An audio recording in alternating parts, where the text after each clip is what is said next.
بسم اللہ الرحمن الرحیم۔ شروع اللہ کے نام سے جو بڑا مہربان نہایت رحم والا ہے۔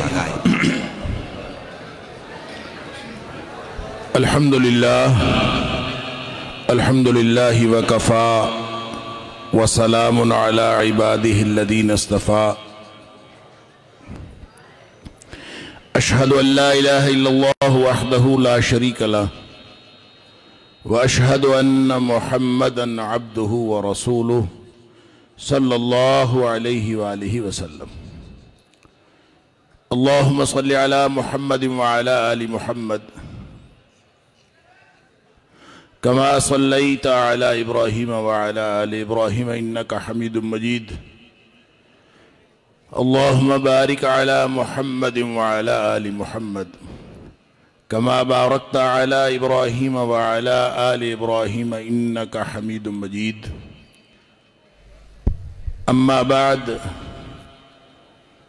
فأعوذ بالله السميع العليم من الشيطان الرجيم من همزه ونفخه ونفثه۔ بسم اللہ الرحمن الرحیم۔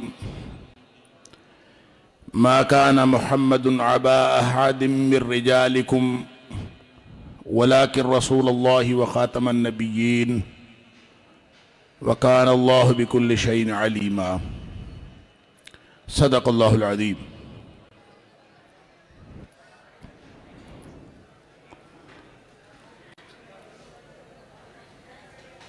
ختم نبوت کا موضوع ایک ایسا موضوع ہے جس کا تعلق ہمارے ایمان سے ہے۔ اگر اس عقیدے کی سمجھ نہ ہو تو انسان جہالت میں زندگی گزارتا ہے، اور اگر اس عقیدے کی سمجھ ہو اور پھر بھی انسان اس کو تسلیم نہ کرے تو انسان دائرہ اسلام سے خارج ہو جاتا ہے، اور پھر کانفرنس کے موضوع میں جو ختم نبوت کے ساتھ عظمت صحابہ کو شامل کیا گیا، صحیح بات یہ ہے کہ یہ دونوں موضوعات ایک دوسرے کے ساتھ جڑے ہوئے ہیں۔ نبی اکرم صلی اللہ علیہ وآلہ وسلم کا اس دنیا میں تشریف لانے کا مقصد کیا تھا؟ آپ کس لیے اس دنیا میں تشریف فرما ہوئے، آپ مبعوث ہوئے، اور جتنا عرصہ اللہ نے چاہا آپ نے تبلیغ کی، دین لوگوں کو سمجھایا، اور پھر جب نبی پاک صلی اللہ علیہ وآلہ وسلم اس دنیا سے تشریف لے گئے تو وہ کیا تھا، وہ کون سی چیز تھی جو ہم کہتے ہیں کہ نبوت کے ساتھ، نبی اکرم صلی اللہ علیہ وآلہ وسلم کے ساتھ ختم ہو گئی؟ نبوت تو قیامت کی دیواروں کی تک چلنی ہے، نبی پاک صلی اللہ علیہ وسلم کی رسالت اب قیامت تک چلے گی، تو وہ کیا سلسلہ تھا جو مکمل ہوا؟ اللہ کرے مجھے اور آپ کو، ہم سب کو اس بات کی سمجھ آ جائے، اور اگر وہ ختم ہو گیا تو اس ختم نبوت کے ساتھ صحابہ کرام کا کیا کردار ہے؟ نبی پاک صلی اللہ علیہ وآلہ وسلم ان کو کیا کردار عطا فرما کے گئے؟ یہ دونوں باتیں باہم جڑی ہوئی بھی ہیں، اور یہ اتنا اہم مسئلہ ہے، اللہ کرے ہمیں سمجھ بھی آ جائے اور اللہ تعالی ہمیں عمل کی توفیق بھی عطا فرمائے۔ نبی اکرم صلی اللہ علیہ وآلہ وسلم اس سلسلہ انبیاء کی آخری کڑی ہیں جو حضرت آدم علیہ السلام سے شروع ہوا اور نبی اکرم صلی اللہ علیہ وآلہ وسلم پر آ کر مکمل ہو گیا۔ یہ جو نبی اللہ بھیجتا تھا وہ کیا اتھارٹی اللہ سے لے کر آتے تھے؟ ان کو اختیار کیا ملتا تھا؟ اللہ نے ان کے لیے کیا وہ خاص ایک خصوصیت رکھی تھی جو اس نبیوں کے علاوہ کسی کے لیے نہیں تھی؟ جب نبی پاک صلی اللہ علیہ وسلم اس دنیا سے تشریف لے گئے تو اس کے بعد یہ سلسلہ مکمل ہو گیا. اب آئندہ قیامت تک وہ سلسلہ دوبارہ شروع ہونے کا کوئی امکان نہیں ہے. اس کا کیا مطلب ہے؟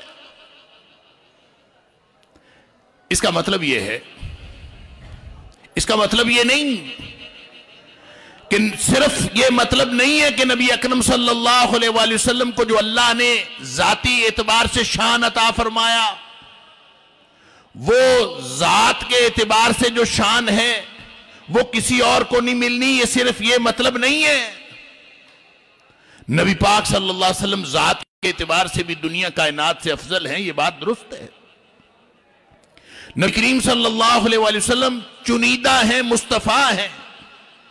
اور آپ نے فرمایا نسلیں، دنیا میں جو نسلیں ہوئی ہیں، نسلیں، ان نسلوں میں سے سب سے بہترین نسل ابراہیم علیہ السلام کی نسل.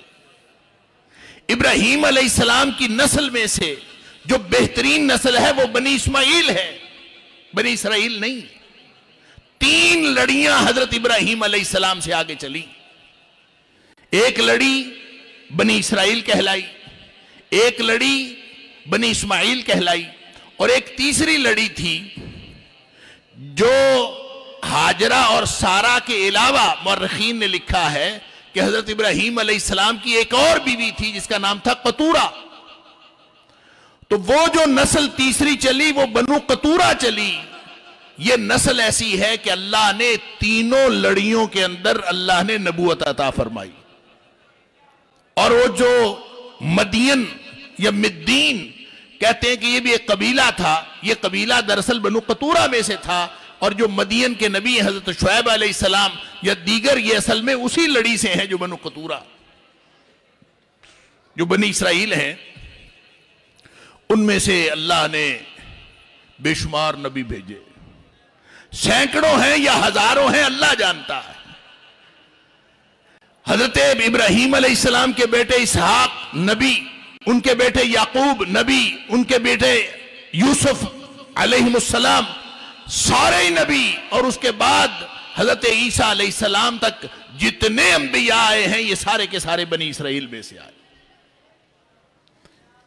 نبی اکرم صلی اللہ علیہ وآلہ وسلم بنی اسماعیل میں سے ہیں. اور بنی اسماعیل جو ہے، نبی پاک صلی اللہ علیہ وسلم فرماتے ہیں کہ اللہ نے بنی اسماعیل میں سے بنو کنانہ کو چن لیا.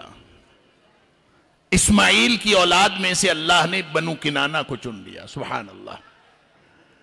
اور پھر فرمایا کنانہ میں سے اللہ نے قریش کو چن لیا. ان اللہ اصطفى من بنی کنانتی اللہ من ولد اسماعیل، اللہ ان اللہ اصطفى کنانۃ من ولد اسماعیل، اللہ نے اسماعیل کی اولاد میں سے کنانہ کو چنا. واصطفى قریش من بنی کنانہ، پھر اللہ نے کنانہ میں سے، بنو کنانہ میں سے اور کنانہ کے قبیلے میں سے اللہ نے جس قبیلے کو چنا وہ قریش ہے.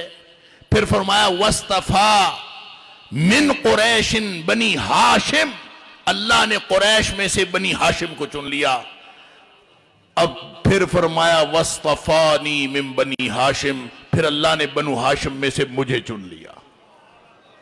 یوں نبی اکرم صلی اللہ علیہ وسلم اللہ کی چنیدہ، برگزیدہ، پسندیدہ ہستی. ایک دفعہ حضرت عباس رضی اللہ تعالیٰ عنہ، نبی اکرم صلی اللہ علیہ وسلم کے چچا، وہ تشریف لائے نبی پاک صلی اللہ علیہ وسلم کے پاس. ترمذی شریف کی غالباً روایت ہے کہ وہ اس طرح آئے، راوی کہتا ہے کأنہ سمع شیئا، وہ ایسے تشریف لائے جیسے وہ کوئی ناگوار بات سن کے آ رہے تھے. کیونکہ نبی پاک صلی اللہ علیہ وسلم کی شان میں ہرزہ سرائی صرف آج نہیں ہوتی، اس دور میں بھی ہوتی تھی. کفار نبی پاک صلی اللہ علیہ وسلم کی شان میں ہرزہ سرائی کرتے تھے. کوئی ناگوار بات سنی ہوگی، آ کے نبی پاک صلی اللہ علیہ وسلم کے گوش گزار کی. راوی بس اتنی بات یہ نہیں بتاتا کہ کیا سنی، کأنہ سمع شیئا، ایسے تھا جیسے وہ کچھ سن کے آئے تھے. انہوں نے آ کے نبی پاک صلی اللہ علیہ وسلم کو بات بتائی. تو راوی کہتا ہے فقام علی المنبر، نبی پاک صلی اللہ علیہ وسلم منبر پر کھڑے ہو گئے. صحابہ بیٹھے تھے، آپ منبر پر کھڑے ہو گئے. آپ نے فرمایا من انا، لوگوں بتاؤ میں کون ہوں. لوگوں نے کہا انت رسول اللہ صلی اللہ علیہ وسلم، آپ اللہ کے رسول ہیں. لیکن یہاں نبی پاک صلی اللہ علیہ وسلم نے اپنی حیثیت رسالت کو واضح کرنا مقصود نہیں تھا، ذاتی حیثیت کو واضح کرنا مقصود تھا. آپ نے فرمایا انا محمد ابن عبداللہ ابن عبد المطلب، میں عبد المطلب کا پوتا عبداللہ کا بیٹا محمد ہوں صلی اللہ علیہ وسلم. پھر نبی کریم صلی اللہ علیہ وسلم نے فرمایا ان اللہ تعالی خلق الخلق، جب اللہ نے مخلوقات کو پیدا کیا نا، فجعلنی فی خیرہم، مجھے ساری مخلوقات میں سے بہترین پیدا کیا. ثم جعلہم فرقتین، پھر اللہ نے مخلوقات کو دو فرقوں میں دو حصوں میں تقسیم کر دیا. فجعلنی فی خیرہم فرقتن، حصے میں رکھا جو کائنات کا بہترین حصہ تھا. ثم جعلہم قبائل، پھر اللہ نے ان کے قبیلے بنا دیے. فجعلنی فی خیرہم قبیلتن، مجھے اس قبیلے میں رکھا جو کائنات کا بہترین قبیلہ تھا. ثم جعلہم بیوتن، پھر اللہ نے ان کے چھوٹے چھوٹے گھرانے بنا دیے. فجعلنی فی خیرہم بیتن، مجھے اللہ نے اس گھرانے میں رکھا جو کائنات کا بہترین گھرانہ تھا. فانا خیرہم نفسا وخیرہم بیتن، اب میں ذات کے اعتبار سے بھی ساری کائنات سے بہتر ہوں اور میں گھرانے کے اعتبار سے بھی ساری کائنات سے بہتر ہوں. یہی تو تکلیف ہے لوگوں کو، یہی تکلیف ہے جو لوگوں کو ٹکنے نہیں دیتی کہ نبی اکرم صلی اللہ علیہ وآلہ وسلم جیسا کوئی ہے نہیں. جیسے خالق اپنی خالقیت میں یکتا ہے، مخلوق میں سے نبی اکرم صلی اللہ علیہ وآلہ وسلم اپنی برگزیدگی میں اور اپنی پسندیدگی میں کہ اللہ کا حبیب ہونے میں، اللہ کی مخلوق ہونے میں وہ کائنات میں یکتا ہے. جیسے اللہ جیسا کوئی خالق نہیں، ایسے نبی اکرم صلی اللہ علیہ وسلم جیسی کوئی مخلوق نہیں. لیکن نبی پاک صلی اللہ علیہ وسلم کو مخلوق کے اعتبار سے بہترین مان لینا یہ نبوت کو تسلیم کرنا نہیں ہے اور یہ امتی نہیں بناتا. آپ کہیں نبی پاک صلی اللہ علیہ وسلم بہترین ہے، اس سے آپ امتی بن جائیں گے، نہیں بنتے. آپ کہیں نبی پاک صلی اللہ علیہ وسلم کا سراپا بہترین ہے، آپ امتی بن جائیں گے، نہیں بنتے. امتی اس وقت بنتا ہے جب نبی پاک صلی اللہ علیہ وسلم کی رسالت کو تسلیم کرتا ہے، جب وہ نبی پاک صلی اللہ علیہ وسلم کی لائی ہوئی ہدایت کو تسلیم کرتا. جب آپ نے جبل بو قبیس کا حوالہ دیا، آپ نے کوہ صفا پر اکٹھا کیا برادری، آپ نے کیا فرمایا تھا؟ آپ نے فرمایا تھا میں اگر کہوں کہ جبل بو قبیس کے پیچھے لشکر ہے جو تمہارے اوپر حملہ ور ہونے والا ہے تو تمہارا کیا خیال ہے؟ اللہ اکبر. کیونکہ آپ نے پوری زندگی کبھی غلط بیان نہیں کی. وہاں ابو جہل بھی ہے، بھی ہے، سارے مانتے ہیں کہ ہم آپ کی بات مان لیں گے. نبی پاک صلی اللہ علیہ وسلم کی صداقت کو مانتے ہیں، آپ کی امانت کو مانتے ہیں، آپ کے اخلاق کو مانتے ہیں، آپ کے اچھے ہونے کو مانتے ہیں. لیکن تھوڑی دیر بعد جب نبی پاک صلی اللہ علیہ وآلہ وسلم نے اپنی نبوت کا پیغام ان کو بتایا، آپ نے فرمایا کہ میں اس سے بڑے خطرے سے خبردار کرنے کے لیے آیا ہوں، تو نہ ابو جہل مانتا ہے نہ ابو لہب مانتا ہے. نبی پاک صلی اللہ علیہ وسلم کی ذات کو ماننے سے امتی نہیں بنتا، آپ کی بات کو ماننے سے امتی بنتا. اس دور کا کافر وہ ابو جہل ہو یا ابو لہب ہو، وہ بھی نبی پاک صلی اللہ علیہ وسلم کی ذات کو مانتا تھا، بات کو نہیں مانتا تھا، آپ کی رسالت کو نہیں مانتا تھا، آپ کی نبوت کو نہیں مانتا تھا. اور آج کے دور کا کافر بھی، آپ کو پتہ ہے کہ جتنی سیرت پہ کتابیں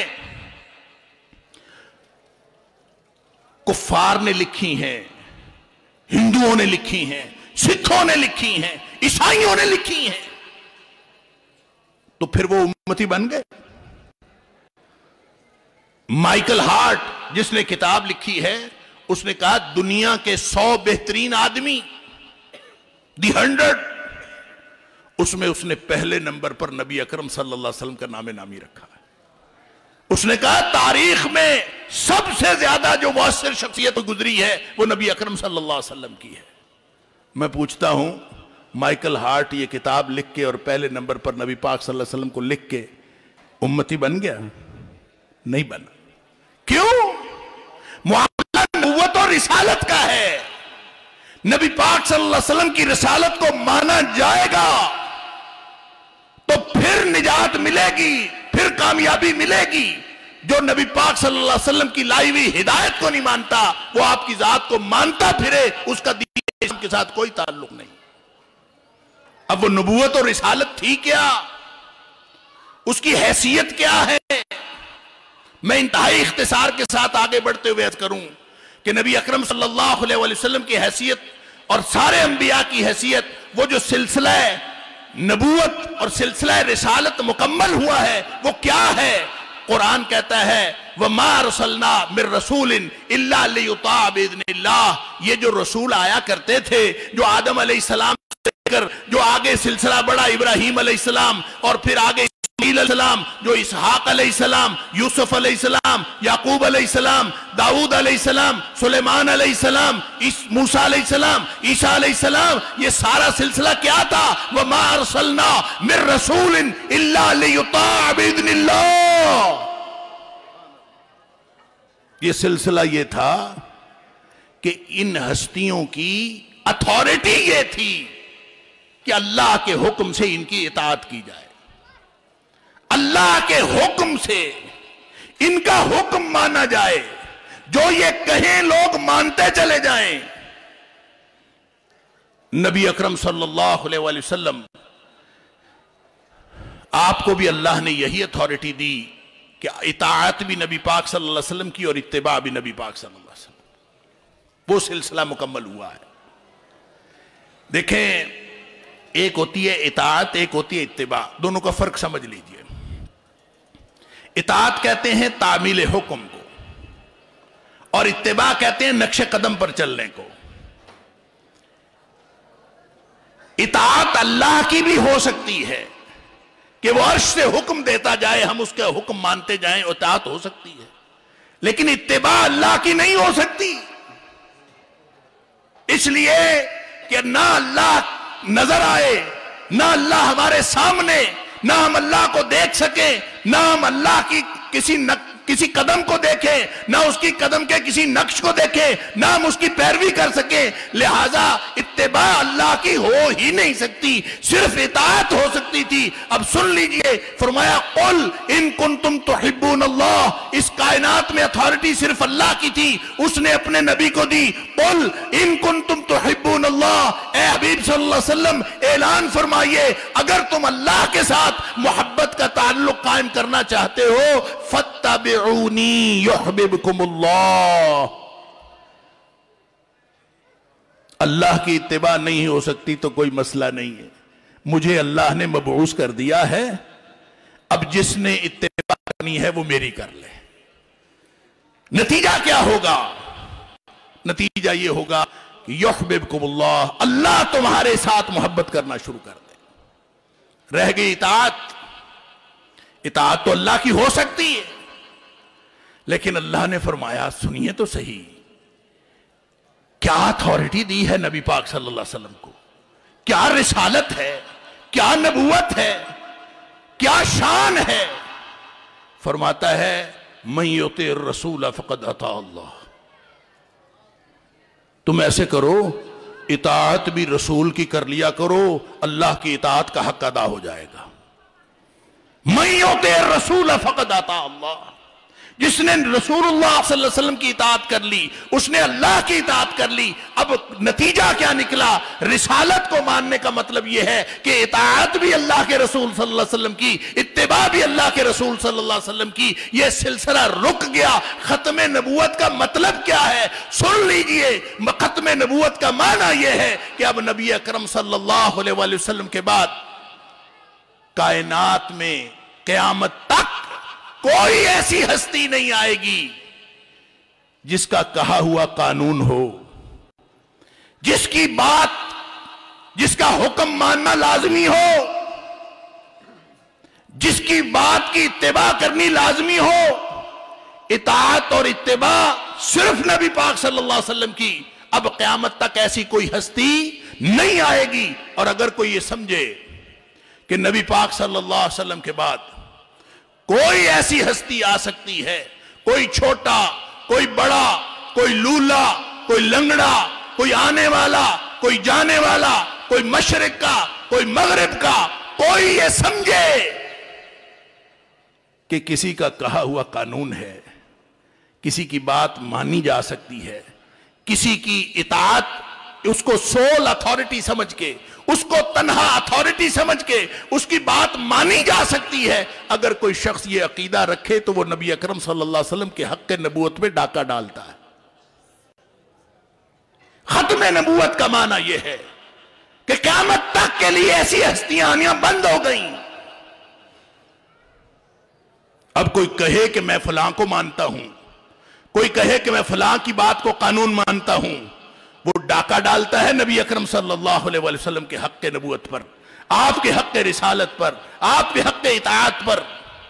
ختم نبوت کا مطلب یہ ہے کہ اب قیامت تک اتھارٹی چلے گی تو وہ صرف نبی پاک صلی اللہ علیہ وسلم کی چلے گی۔ ایک حدیث جو آپ سب نے سنی ہوئی ہے، میں صرف اشارہ کر دیتا ہوں۔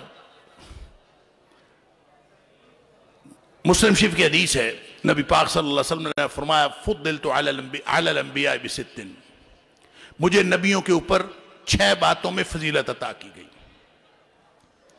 معروف حدیث ہے، آپ نے 6 باتیں ارشاد فرمائی، اس میں جو آخری 2 باتیں ارشاد فرمائیں وہ ہمارے موضوع سے تعلق رکھتی۔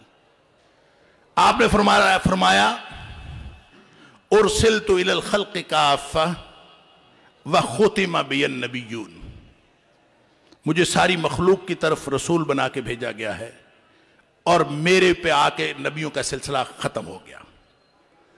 اب ذرا اس کی حقیقت کو سمجھیے۔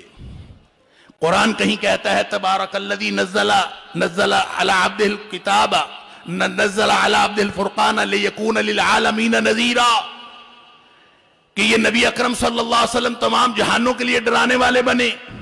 کہیں فرمایا وَمَا أَرْسَلْنَاكَ إِلَّا كَافَّةً لِلنَّاسِ، اے حبیب صلی اللہ علیہ وسلم آپ کو ہم نے سارے انسانوں کے لیے رسول بنا کے بھیجا۔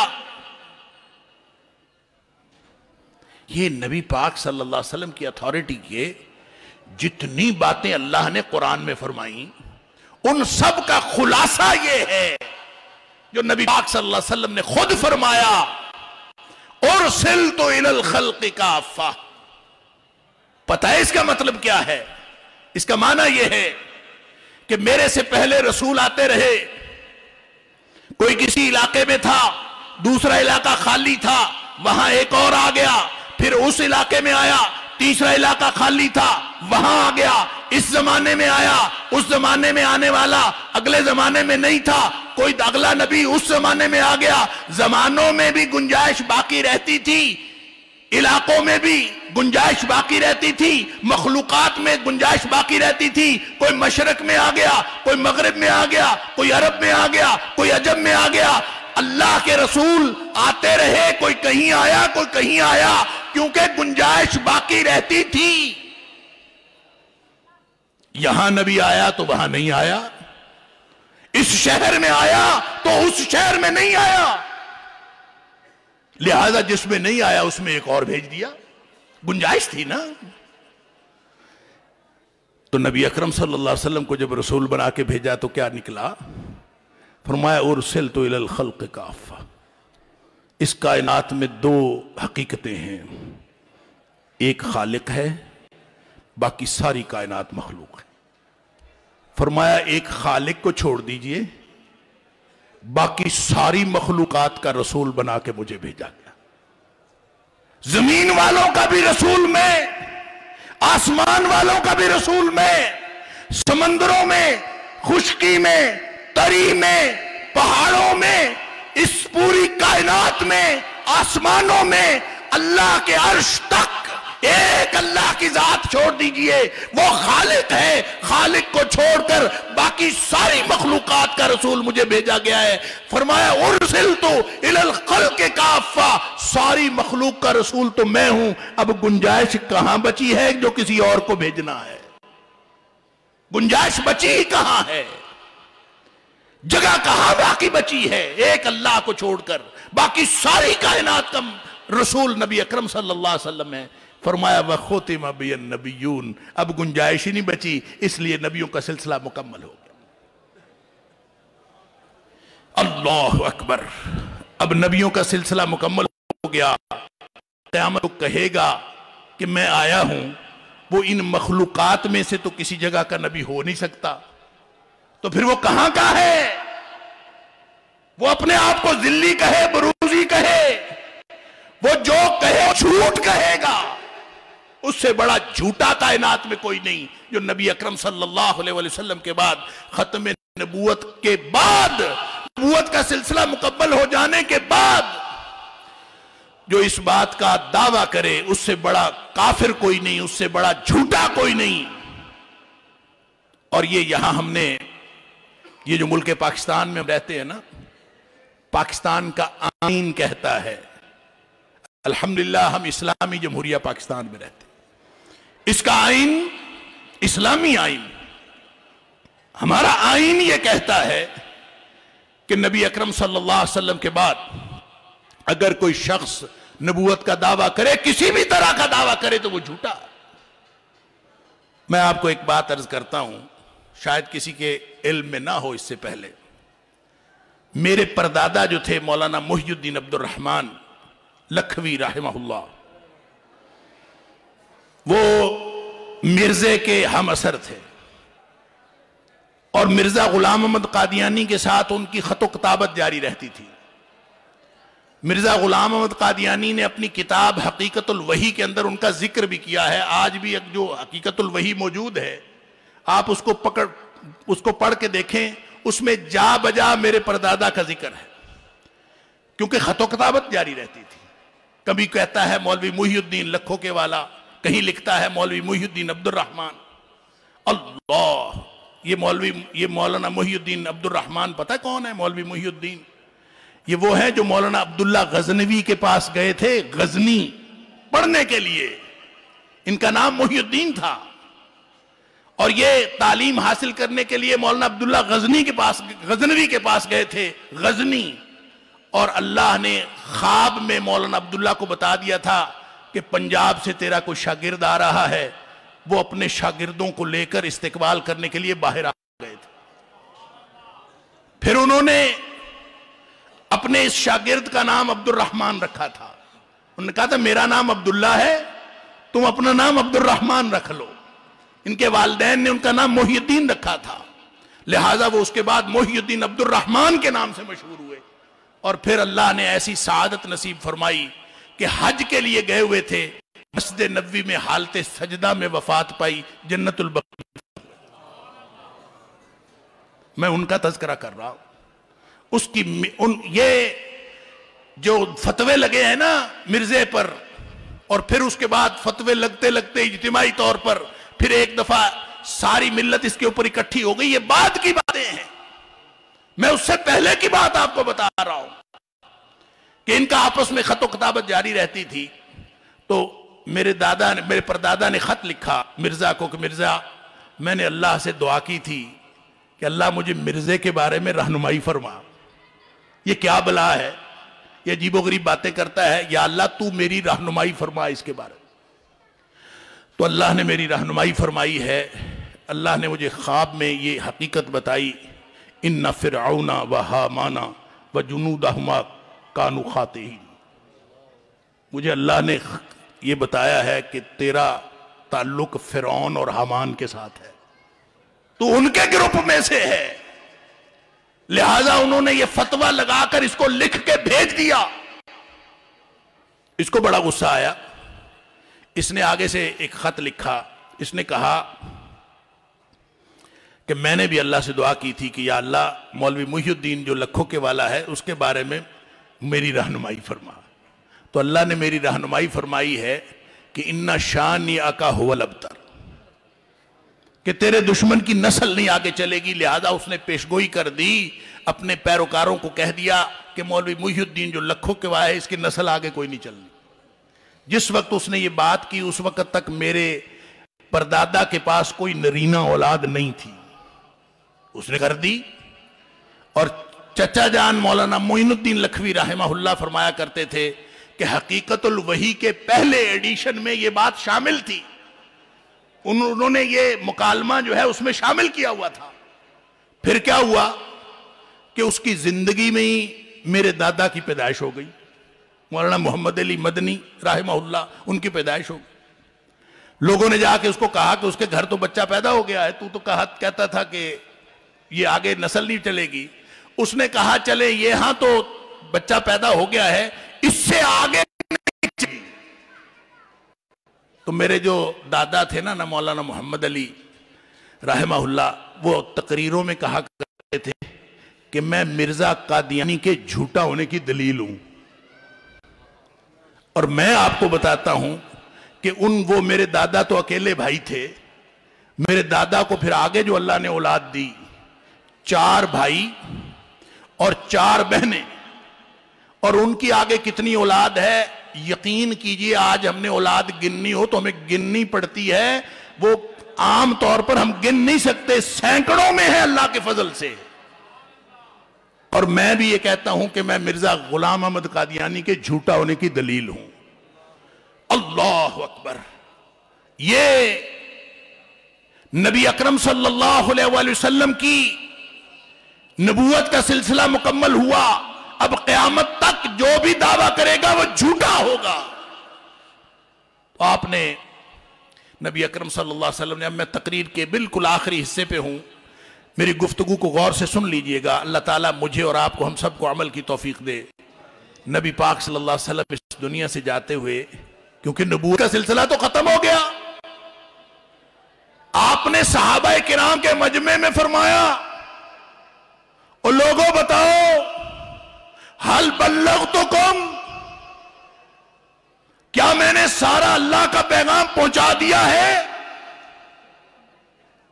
سارے صحابہ نے کہا قد بلغتا وادیتا ونصحتا. اللہ کے رسول صلی اللہ علیہ وسلم آپ نے پہنچا دیا، آپ نے خیرخواہی کا حق ادا کر دیا. پھر نبی پاک صلی اللہ علیہ وسلم نے اللہ سے گواہی لی، اللہم اشہد اللہم اشہد اللہم اشہد. 3 دفعہ نبی اکرم صلی اللہ علیہ وسلم انگلی آسمان کو لے جاتے تھے، پھر صحابہ کرام کی طرف کرتے تھے، اللہ تو بھی گواہ ہو جا. پھر اللہ نے گواہی دی، سرٹیفکیٹ دے دیا قرآن مجید میں، الیوم اکملت لکم دینکم واتممت علیکم نعمتی ورضیت لکم الاسلام دینا. یہ سرٹیفکیٹ مل گیا. اب نبی پاک صلی اللہ علیہ وسلم نے کیا کیا؟ آپ نے پھر نبوت اور رسالت تو ختم ہو گئی، اب قیامت تک دین کون پہنچائے گا؟ قیامت کی دیواروں تک یہ ذمہ داری کس کی ہے؟ یہ جو آپ عظمت صحابہ لکھا ہے نا آپ نے، نبی پاک صلی اللہ علیہ وسلم اپنا دین صحابہ کرام کے سپرد کر کے گئے تھے. جب اللہ نے دین نبی پاک صلی اللہ علیہ وسلم سپرد کیا تھا نا، سنو، حضرت عبداللہ بن مسعود رضی اللہ تعالیٰ عنہ فرماتے ہیں کہ اللہ نے ساری کائنات کے دلوں پر نگاہ ڈالی، نبی اکرم صلی اللہ علیہ وآلہ وسلم کے قلب سے، قلب محمد سے اچھا کوئی دل نہیں پایا. تو اللہ نے نبی اکرم صلی اللہ علیہ وسلم کو منتخب کیا. جب ذمہ داری دی تو لے کے کون آیا؟ فرمایا نازل بہ الروح الامین. کون لے کے آیا؟ جبریل. کہہ دیا جاتا جبریل لے کے آیا ہے، کہہ دیا جاتا فرشتہ لے کے آیا ہے. فرشتہ ہوتا ہی وہ ہے، لا یعصون اللہ ما امرہم، فرشتہ ہوتا ہی وہ ہے جو اللہ کے حکم کی خلاف ورزی نہیں کر سکتا. نازل بہ الروح الامین. جب کہا نا کہ روح الامین لے کے آیا ہے. فرشتہ تو فرشتہ ہوتا ہے، فرشتہ بھی کہہ دیا جاتا تو بڑی بات تھی، فرشتوں کا سردار کہہ دیا جاتا بڑی بات تھی. فرمایا امانت دار فرشتہ لے کے آیا ہے. یہ اس لیے فرمایا کہ یہ دین کا معاملہ تھا. امین لے کے آیا، صادق اور امین کے پاس لے کے آیا. امین لے کے آیا اور صادق اور امین کے پاس لے کے آیا.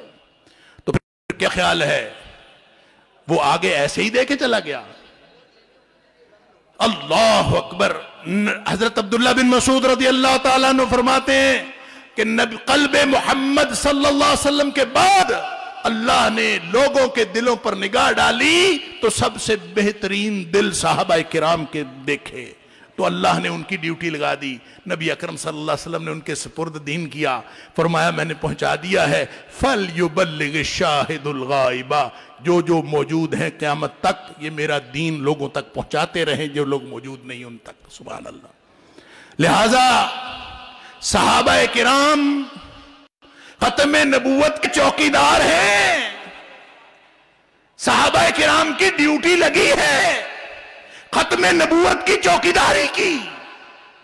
لہذا قیامت تک جو جو شخص صحابہ کرام کی چوکیداری کرے گا وہ ایسے ہی ہے جیسے وہ ختم نبوت کی چوکیداری کرتا ہے.